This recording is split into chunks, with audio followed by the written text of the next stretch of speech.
Hello, bienvenue sur le Club des Coachs. Je me présente, je m'appelle Quentin, je suis personal trainer, je suis en compagnie de Marwan qui est aussi personal trainer. Et avant de commencer cette deuxième vidéo sur les réseaux sociaux, n'hésite pas à cliquer sur le bouton bleu, le petit pouce, le petit like, le petit commentaire qui fait plaisir, qui nous supporte et qui nous en donne la force pour t'envoyer toujours plus de contenu. Pourquoi le Club des Coachs? On est là pour vous aider à avoir plus d'argent, plus de clients et impacter un maximum de monde autour de vous.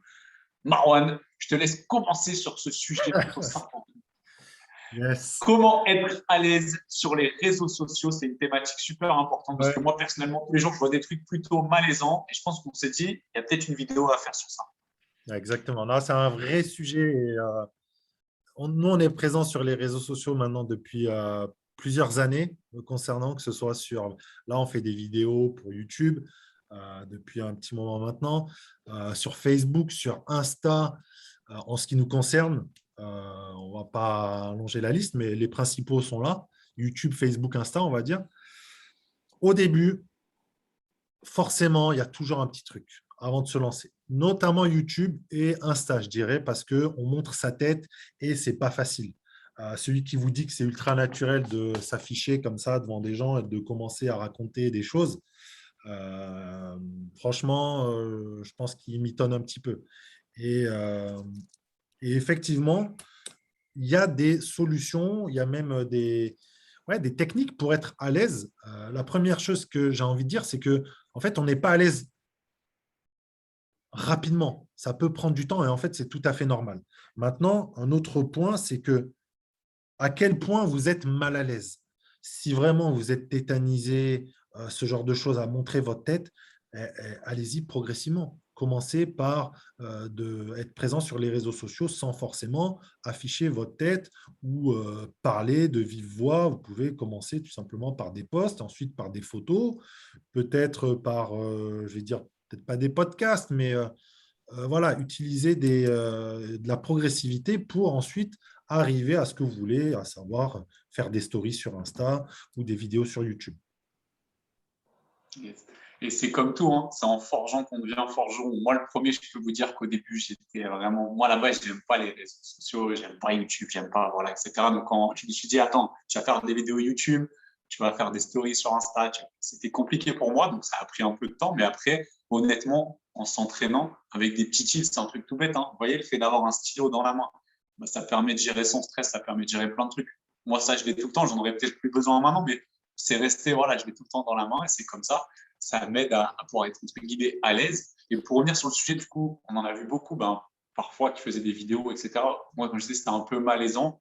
C'est pas pour jeter la pierre ou quoi que ce soit. Hein. Il faut essayer de toute façon. Hein. Il n'y a pas de voilà, mais commencer progressivement pour essayer quand même d'apporter quelque chose de qualité. Je vous dis pas de faire quelque chose, un rendu pro dès le début, mais il va falloir vraiment, si vous voyez que ça passe pas, il faut pas le poster, puis ça va plus vous desservir que vous servir.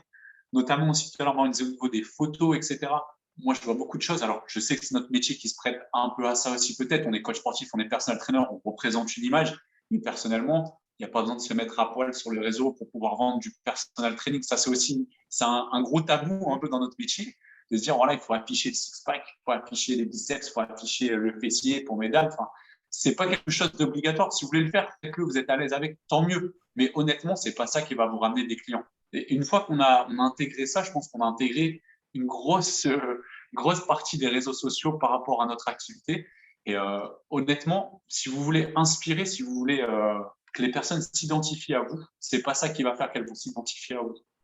Personnellement, je vois le gars six-pack, Science Age. La personne, tout de suite, quand elle voit ça, elle se dit pas, je veux ce six-pack. Elle se le dit un peu, mais elle se dit, j'aimerais bien déjà perdre 5-6 kilos. J'aimerais bien être un peu plus en santé, j'aimerais bien être un peu plus en forme. Donc, il faut faire attention un peu aux messages qu'on véhicule sur les réseaux. Je vous dis pas de ne plus vous mettre, de plus mettre de photos de six-pack, etc. C'est pas ce qu'on a dit. Mais faites attention à comment vous le faites. Et puis surtout, c'est peut-être pas forcément le message le plus adapté pour vendre du personal training toujours dans cette optique-là ou pour signer du prospect. Voilà, quant à ça, Mr. Morin, qu'est-ce que tu en Ouais, penses carrément. Bah, en fait, c'est intéressant, ou même des fois même paradoxal. Il y a des gens qui sont très à l'aise à se publier torse nu ou en bikini pour le six-pack et qui ont les jetons pour parler devant une caméra. Et inversement, moi, je serais capable de parler devant une caméra. Enfin, maintenant, ça va. Enfin, je me sens totalement à l'aise. Par contre, six-pack ou pas, hein, la question, c'est pas ça.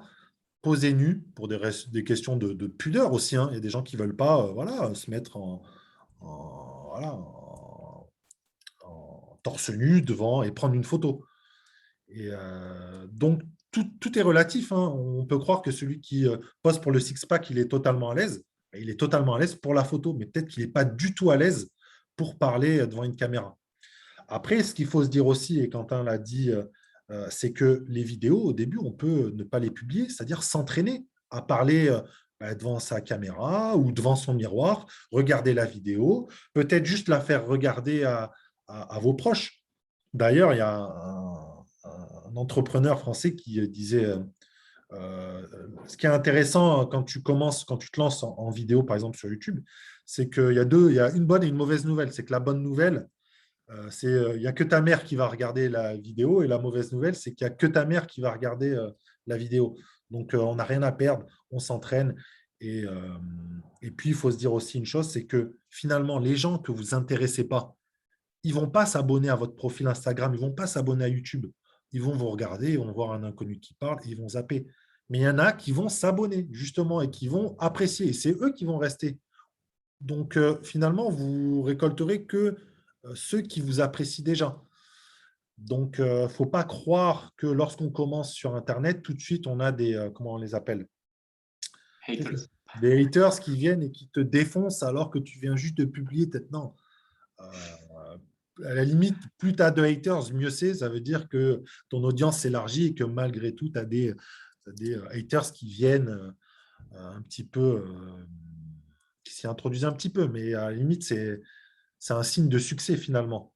Donc, il y a aussi un gros travail de déconstruire tout ce qu'on peut s'imaginer que les gens vont vous jeter des tomates dans la rue parce que vous êtes lancé sur YouTube ou Insta.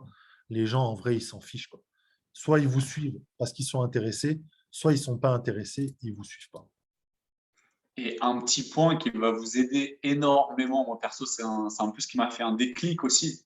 Au final, le jugement des autres, ce que les gens pensent de vous, vous vous en foutez. Mais alors à un point, une fois que ça, vous l'avez assimilé, mais vous pouvez faire ce que vous voulez.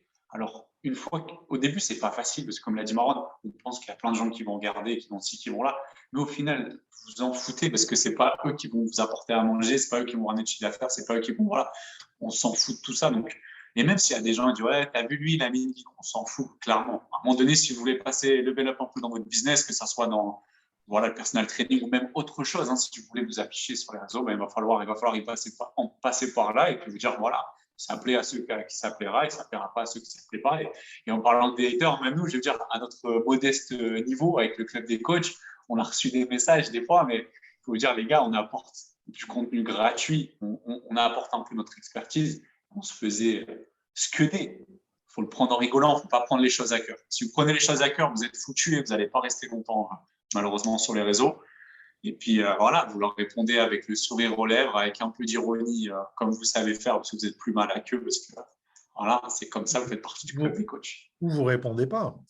On n'en a pas reçu beaucoup, hein, franchement, très, très peu. Et souvent, franchement, l'argumentation, elle était inexistante. C'est-à-dire que moi j'ai rien contre les gens qui ne sont pas d'accord avec moi ou avec nous. Au contraire, moi, je demande que ça, c'est venez, on discute. C'est même ça l'objectif du Club des coachs, c'est on échange. Vous êtes d'accord, tant mieux. Vous n'êtes pas d'accord, vas-y, mets de l'eau au moulin et viens, on essaie de construire quelque chose. Après, un autre point qui me paraît aussi super important avec les réseaux sociaux, c'est tout simplement d'être soi-même, d'être authentique. C'est ce qui fait d'ailleurs le succès. C'est si vous construisez un faux personnage, ça ne marchera pas. Dans tous les cas, vous ne serez pas capable de tenir sur la durée. Et de deux, sauf si vous faites de la télé-réalité, mais scénarisée, mais ça pour moi, c'est pas du. Ils sont sur les réseaux sociaux, mais sans vraiment. Bref, c'est du bullshit. Mais soyez vous-même, soyez authentique et en étant naturel, en fait, tu dis les choses comme tu as l'habitude de le dire, tu fais les choses comme tu as l'habitude de le faire et ça t'enlève une pression que de vouloir essayer d'être quelqu'un qu'on n'est pas finalement. Et ça, je pense que ça aidera aussi à être à l'aise rapidement sur les réseaux. Puis vous verrez aussi que ceux qui consomment votre contenu, il y a une grosse majorité silencieuse, hein, ça peut être 60, 70, 80%, c'est des gens avec qui vous n'allez peut-être pas forcément interagir. Et au contraire, vous allez avoir beaucoup de personnes bienveillantes qui vont vous envoyer des commentaires positifs, qui vont vous parler, vous dire super ça, j'ai bien aimé, nanana. Et ça vous donne de la force. Et vous dites, ok, ben même s'ils ne sont pas beaucoup, je vais faire ça pour eux parce que ça aide lui. Même si j'ai qu'une personne, je m'en fous. Moi, j'en ai une. Les personnes qui vont dire que ce que je fais, c'est de la merde, ils aident qui? Qu'est-ce qu'ils apportent un peu à la société, qu'est-ce qui est voilà. Donc, il faut penser un peu aussi comme ça. Et je pense qu'on peut conclure sur ça. Mr. Morin, qu'est-ce que tu en penses? Ouais, Tu vois encore ouais. un point à Un côté? dernier point, en fait, c'est que les haters, il y en a. En vrai, il y en a très peu. Il y en a très peu. À moins d'être un. J'allais dire de faire de la polémique et tout. En vrai, si vous apportez un minimum de valeur dans votre contenu, les haters, ou alors c'est des, ben, comme le haters, c'est des jaloux. Et quelqu'un, comme on dit, qui est jaloux, c'est quelqu'un qui finalement vous admire un petit peu. Donc, bon, en fait, on vous souhaite d'avoir un maximum de haters. Voilà. Super. Donc, on vous resynthétise vraiment ce qu'on a dit. Donc, entraînez-vous, prenez le temps, step by step. Ça peut être une photo, la vidéo, etc. Entraînez-vous, prenez votre temps. Peut-être demander, c'est pas tout le temps bon, mais vous pouvez demander par exemple à votre conjoint, à vos parents, à des amis, ok, qu'est-ce que tu en penses? Ça peut aider un peu au début, un peu de validation positive. Décompressez, prenez pas les choses à cœur. N'ayez pas peur d'être au début avec votre mère qui va regarder votre contenu. Et puis, je pense qu'on est bon sur ça pour être à l'aise. Une petite technique, n'oubliez pas, le petit stylo dans la main. C'est un stylo mental, mais je peux vous dire, c'est super puissant.